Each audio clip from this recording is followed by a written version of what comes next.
भारत का लक्ष्य है अगले 5 साल में अपनी अर्थव्यवस्था को $5 ट्रिलियन तक का विस्तार देना। जल्द ही भारत $5 ट्रिलियन इकोनॉमी बन जाएगा।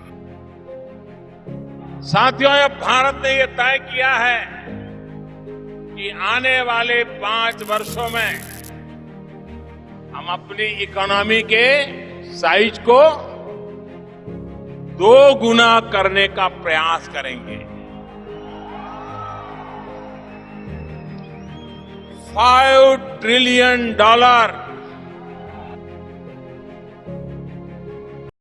$5 ट्रिलियन इकोनॉमी।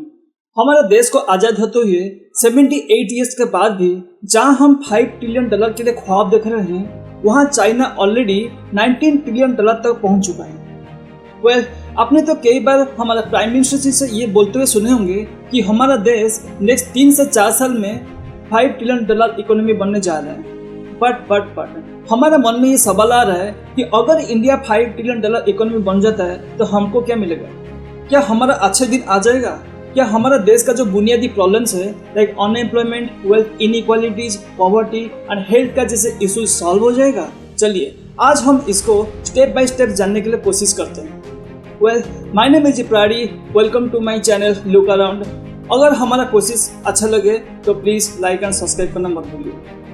$5 ट्रिलियन इकोनॉमी यानी कि 5 लाख करोड़ का इकोनॉमी।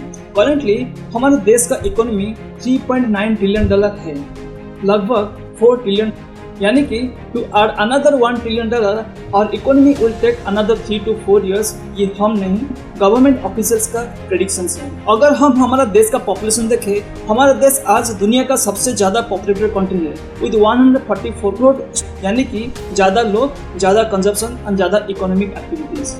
चलिए इसको हम एक सिंपल से एग्जाम्पल से समझने की कोशिश करते हैं। सपोज 2 फैमिली है, फैमिली एक्स और फैमिली वाई। फैमिली एक्स में 5 मेंबर है और फैमिली वाई में 10 मेंबर है। फैमिली एक्स महीने में 5,000 रुपीज खर्च कर रहे हैं जैसे कि बुनियादी जरूरत के लिए, जैसे कि क्लोथेस, ग्रोसरीज, देन ब्रेड्स। ऐसे ही फैमिली वाई महीने में कितना खर्च करेगा? Obviously family Y family X से ज़्यादा खर्च करेगा, मे बी 10,000 12,000, क्योंकि फैमिली वाई में ज़्यादा मेंबर है। Same as our country, आज we have more population, we demand more clothes, more foods, जिसकी वजह से हमारा इकोनॉमिक एक्टिविटीज होता रहता है। दोस्तों, यहाँ पे एक ध्यान देने वाला बात यह है कि हमारा देश एक कंज्यूमर बेस्ड कंट्री है, ना कि मैन्युफैक्चरिंग बेस्ड कंट्री। इसीलिए हम एक्सपोर्ट से ज़्यादा इंपोर्ट करते हैं। फिर वही सवाल, क्या इंडिया $5 ट्रिलियन इकोनॉमी बन जाएगा? क्या कोई गरीबी नहीं रहेगा? क्या कोई गरीबी की वजह से सुसाइड नहीं करेगा? ये सब बुनियादी इश्यूज है जो कि गवर्नमेंट को ध्यान देना चाहिए, ना कि 5, 10, 15 ट्रिलियन के पीछे भागना चाहिए। अगर ये सब प्रॉब्लम सॉल्व हो जाएगा देन हमारा देश का इकोनॉमी ऑटोमेटिकली ग्रो करता रहेगा। फ्रेंड्स, चलिए आज हम देश का जो बुनियादी प्रॉब्लम्स है उसका ऊपर बात करते हैं। देखा जाए तो अनएम्प्लॉयमेंट हर किसी प्रॉब्लम्स का जड़ है। अगर हर किसी को एम्प्लॉयमेंट मिल जाएगा तो ऐसे ही देश का तो आधा इश्यूज ऐसे ही रिजॉल्व हो जाएगा, जैसे कि क्राइम कम हो जाएगा, गरीबी खत्म हो जाएगा और करप्शन भी कम हो जाएगा। बट क्या गवर्नमेंट एंड प्राइवेट कंपनी से मिल के सबको एम्प्लॉयमेंट दे सकते हैं? लोगों को एम्प्लॉयमेंट तब मिलेगा जब लोगों के पास रिक्वायर्ड स्किल होगा। फ्रेंड्स, आप खुद से पूछिए, क्या आप प्रॉपर्ली स्किल्ड हो? Obviously the answer is no. इसमें हम सब का कोई गलती नहीं है, गलती है हमारे सिस्टम में, गलती है हमारे एजुकेशन सिस्टम में।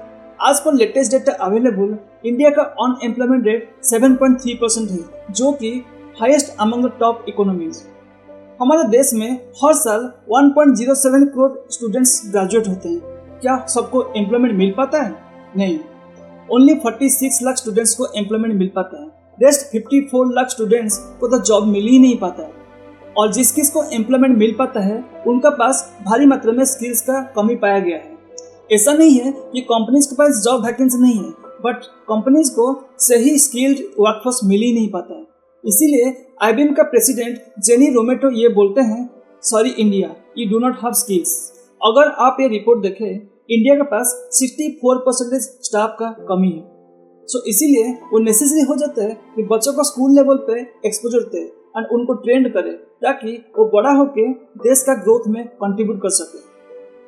ट्रेनिंग्स लाइक टीम वर्क, कैसे एक टीम में रहते हुए अपना गोल को हासिल करें, लीडरशिप, कैसे बच्चों को लीडरशिप का स्किल सिखाए, क्रिटिकल डिसीजन मेकिंग, कैसे लाइफ का जो क्रिटिकल डिसीजन होता है उससे कौन सा गलत कौन सा सही सिखाया जाए।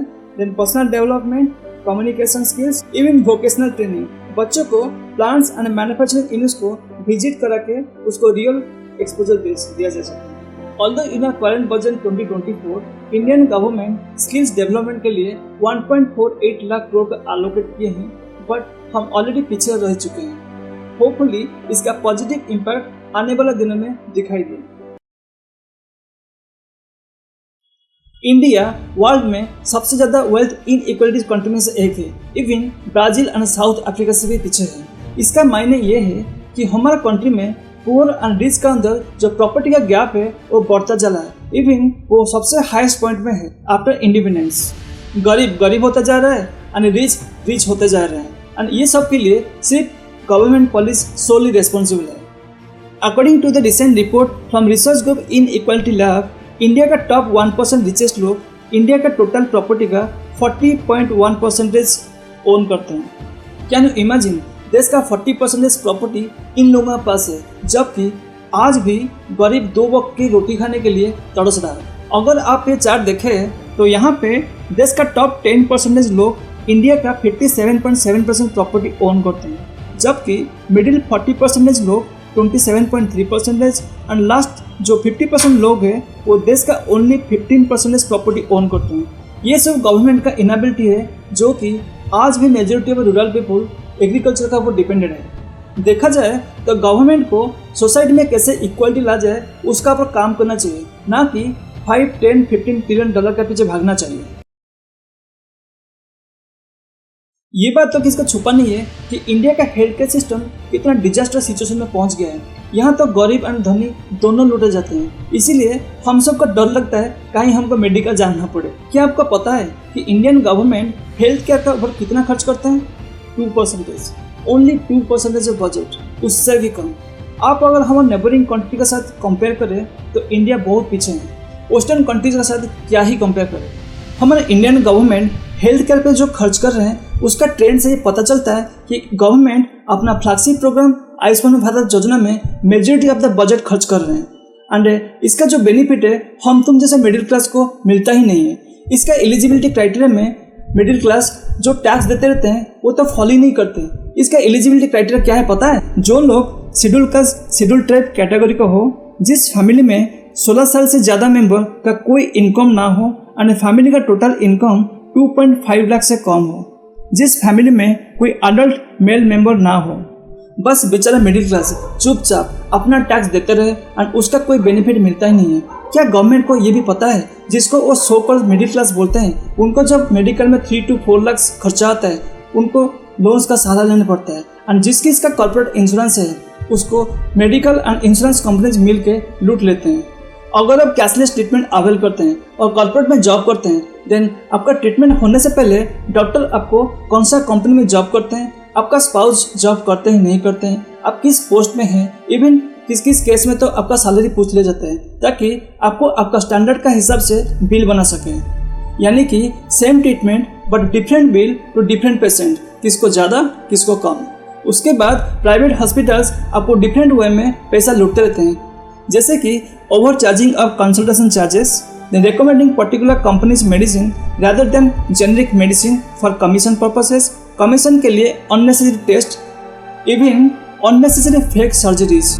जी हाँ, इंडिया में जितना भी सर्जरीज होता है उनमें से 44% सर्जरीज फेक होता है, जिसमें से gall bladder, knee replacement, then uterus and heart and kidney surgeries. इससे भी सामान्य चीज़ यह है कि किस किस केस में तो डेड बॉडीज को आईसीयू में रखा जाता है ताकि फैमिली से पैसा लूट सके। कैन यू बिलीव कितना घटिया हरकत ये लोग कर रहे हैं। देखा जाए तो हॉस्पिटल्स एक सर्विस ओरिएंटेड इंस्टीट्यूशन है, ना कि प्रॉफिट ओरिएंटेड बिजनेस। क्या हमारा health ministry and medical council of India जो हॉस्पिटल्स को रेगुलेट करते हैं, क्या वो रेगुलर इंटरवल में ऑडिटिंग करते हैं? डेफिनेटली नहीं। अगर इन हॉस्पिटल्स को प्रॉपरली ऑडिटिंग होता, आज हमारे देश का हेल्थ केयर सेक्टर इतना डिजास्टर सिचुएशन में नहीं होता। दोस्तों, क्या आप सोच रहे हैं गवर्नमेंट को ये सब पता नहीं होगा? क्या गवर्नमेंट हेल्थ केयर सेक्टर को इम्प्रूवमेंट के लिए रिक्वायर्ड मेजर्स ले रही हैं ताकि आम आदमी मेडिकल जाने से डर न लगे? क्या हमारे देश का इकोनॉमी $5 ट्रिलियन हो जाएगा तो ये सब इश्यूज ऐसे ही रिजल्व हो जाएगा? जब तक गवर्नमेंट हमारे देश का इस बेसिक इश्यूज को रिजॉल्व नहीं करते हैं तब तक हमारे देश का नागरिक को सही मायनों में एम्पावरमेंट नहीं मिल पाएगा, चाहे देश का इकोनॉमी कितना भी ट्रिलियन बन जाए। यहाँ पे भी आपको सेम इश्यूज दिखने मिलेगा लाइक हेल्थ केयर, बस किधर चेंज हो रहा है, मेडिकल का जगह ले रहा है स्कूल्स एंड डॉक्टर की जगह टीचर्स। इससे बड़ी बात यह है कि हम अपने आप को कैसे एजुकेट करवा रहे हैं। क्या हम जो स्कूल्स एंड कॉलेजेस से एजुकेशन ले रहे हैं, क्या हमको ये एम्प्लॉयमेंट देने में हेल्प करवा रहे हैं? क्या हमको ये इतना स्किल बना रहा है कि हम ग्लोबल वर्कफोर्स के साथ कॉम्पीट करवा रहे हैं? वेल, इसका आंसर तो आप सबको भली भांति पता ही होगा। ऐसा क्या रीजन है कि हमारा education system skill students produce नहीं कर पा रहा है? Outdated curriculum, lack of trained teachers, poor infrastructure, lack of exposure of students at school level. अगर पेरेंट्स ये सब से छुटकारा पाने के लिए प्राइवेट स्कूल्स जाए तो वहाँ भी प्राइवेट स्कूल्स उनको लूटने के लिए कोई कसर छोड़ते नहीं है। जैसे कि uniform charges in every 6 months, commission के लिए new books and copies particular shop से परचेज करना, then transport expenses, extra curricular activities expenses, miscellaneous expenses वगैरह वगैरह। टैक्स पेयर्स जिसकी वजह से सड़कें बनते हैं, ऑफिसर्स एंड पॉलिटिशियंस अपना सैलरी लेते हैं, क्या उसको बुनियादी बेनिफिट्स भी मिल भी पाता है? दोस्तों, भारत सरकार direct tax and indirect tax के रूप में हमसे टैक्स कलेक्ट करते हैं। आज हम बात करेंगे डायरेक्ट टैक्स के ऊपर, क्योंकि इनडायरेक्ट टैक्स तो हर किसी को देना पड़ता है। मिडिल क्लास जो कि सरकार के लिए बने हैं मिल्किंग का, निचड़ते रहो जितना निकल सके। मिडिल क्लास जो कि सही मायने में हमारा देश का माइनॉरिटी क्लासेस है, चुपचाप दिन रात मेहनत करके अपने रोजमर्रा का जरूरत के लिए पैसा जोड़ते रहे, बट उसको पैसा मिलने से पहले उसका टैक्स काट दिया जाता है। बट आखिरकार उससे मिलते क्या है? रोड पर चले तो टैक्स, घर खरीदे तो टैक्स, मेडिकल जाए तो टैक्स, यहाँ टैक्स वहाँ टैक्स, टैक्स दे दे के मिडिल क्लास करे तो करे क्या? हम ये नहीं बोल रहे हैं कि टैक्स देना नहीं चाहिए, बट उसको कुछ तो मिलना चाहिए। आज ए सिटीजन हम ये चाहते हैं कि एजुकेशन और हेल्थ केयर हर सिटीजन के लिए फ्री होना चाहिए, क्योंकि ये हमारा फंडामेंटल राइट्स है। आप अगर देखें तो कई वेस्टर्न कंट्रीज में इंडिया से भी ज़्यादा टैक्स लेते हैं, बट उनका गवर्नमेंट उनका सिटीजन का पूरा ख्याल रखते हैं। वो जब 60s में पहुंच जाते हैं वो अपने रिटायरमेंट के बारे में सोचना नहीं पड़ता, क्योंकि गवर्नमेंट उनका पूरा ख्याल रखता है। आज इंडिया का टोटल वर्कफोर्स जो इनकम करते हैं वो 64.3 करोड़ हैं, बट ओनली 7.4 करोड़ लोग टैक्स देते हैं। उनमें से एक्चुअली ओनली 2.24 करोड़ टैक्स देते हैं, रेस्ट 5.16 करोड़ टैक्स तो भरते हैं बट विथ जीरो लाइबिलिटी। अगर देखा जाए तो only 2.24 crore citizen paying 23.37 lakh crore direct tax collected by the government. सोचिए, अगर हर कोई 64.3 करोड़ लोग टैक्स देने लगे तो टैक्स की बर्डन कम किया जा सकता है। इसीलिए गवर्नमेंट को टैक्स का दायरा कैसे बढ़ाया जाए उसका पर काम करना चाहिए। एंड जब majority of Indian citizen tax देने लगे तो टैक्स के स्लैब में चेंजेस करके मिडिल क्लास को राहत दिया जा सकता है। इंडिया का पॉल्यूशन लेवल किस स्टेज पे है ये तो आप सबको बताने का कोई जरूरत नहीं है। ये जानकर हमको शर्म आता है कि इंडिया चाहे किसी भी क्षेत्र में टॉप पे हो या ना हो, बट पॉल्यूशन में इंडिया वर्ल्ड का टॉप 3 पे है। Only Pakistan and Bangladesh India के ऊपर है। अकॉर्डिंग टू रिपोर्ट 2 मिलियन यानी कि 20 लाख लोग हर साल इंडिया में अपना जान दे देते हैं बिकॉज ऑफ पॉल्यूशन, एंड ये वर्ल्ड वाइड पॉल्यूशन डेथ का 25% है। इंडिया का पॉल्यूशन लेवल WHO यानी कि वर्ल्ड हेल्थ ऑर्गेनाइजेशन स्टैंडर्ड से 10 गुना ज्यादा है। कैन यू इमेजिन, हमारे देश को हर साल $28.8 बिलियन का इकोनॉमिक लॉस हो रहा है because of premature death of our youngsters. And मैं ये मानता हूँ कि इस पॉल्यूशन के पीछे जितना हम आम नागरिक जिम्मेदार है उससे कई गुना ज्यादा हमारे पॉलिटिशियन जिम्मेदार है। क्या इन पॉलिटिशियन के पास ये विजन नहीं होना चाहिए कि हमारा देश को एक इंक्लूसिव ग्रोथ का साथ हर सिटीजन को एक clean air and clean environment देना? क्या इन पॉलिटिशियन के पास सिर्फ यही काम बचा है कि हमारे देश को जाति एंड धर्म में डिवाइड करके सिर्फ इलेक्शन जीता जाए? ऐसा लगता है कि हमारे पॉलिटिशियन के पास पॉल्यूशन को कंटेन करने के लिए सिर्फ एक ही उपाय बचा है, ओनली बैन बैन बैन। जैसे ही दिल्ली में विंटर का दस्तक देगा, ऐसे ही हमारा दिवाली का क्रैकर्स का ऊपर बैन, देन ऑड इवन। उससे अगर काम नहीं चलेगा देन एक दूसरे का ब्लेम गेम। ये लोग ब्लेम गेम से बजाय कैसे पहले से पॉल्यूशन को कम किया जाए उसका पर क्यों ध्यान नहीं देते, बल्कि ये लोग वेट करते हैं कैसे दिल्ली को वर्ल्ड का पॉल्यूशन कैपिटल डिक्लेयर किया जाए। हमारा सो कॉल्ड पढ़ा लिखा सियाना चीफ मिनिस्टर हर इलेक्शन से पहले यमुना को क्लीन करने का पब्लिक के सामने कसम करते हैं, बट ऐसा लगता है कि वो अपना कसम नेक्स्ट इलेक्शन के लिए बचाए रखना चाहते हैं ताकि पब्लिक को बेवकूफ बनाया जाए। क्या इन लोगों को हमारे देश का इमेज के साथ खेलने का कोई अधिकार भी है? क्या $5 ट्रिलियन इकोनॉमी बनने से पहले एयर पोल्यूशन, वाटर पोल्यूशन जैसे इश्यूज को रिजल्व करना जरूरी नहीं है? देखा जाए तो गवर्नमेंट को पब्लिक अवेयरनेस बढ़ाने का साथ साथ एक मजबूत कानून से कैसे पोल्यूशन, हेल्थ केयर जैसे इश्यूज को टैकल करना चाहिए। सिर्फ गवर्नमेंट नहीं, हमारे चारों तरफ जो भी गलत चीज हो रहा है उसका ऊपर आवाज उठाना हम तुम जैसे सजग नागरिकों का कर्तव्य मिशन होना चाहिए। हम इसी वीडियो के माध्यम से health care, wealth inequalities, pollution जैसे इश्यूज को उठाना जरूरी समझे। अगर आप हमारा मुहिम को सपोर्ट करते हैं, kindly like, share and subscribe to our channel. Thank you.